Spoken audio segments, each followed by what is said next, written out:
الذين صبروا وعلى ربهم يتوكلون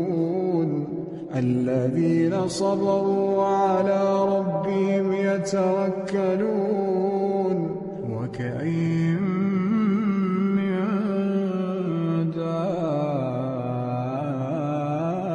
دابة لا تحمل رزقها الله يرزقها وإياكم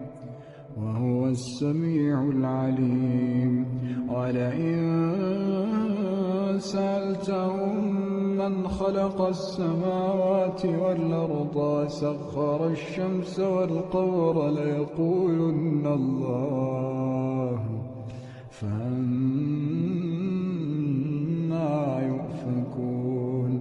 الله يبسط الرزق لمن يشاء من عباده ويقدر له إن الله بكل شيء عليم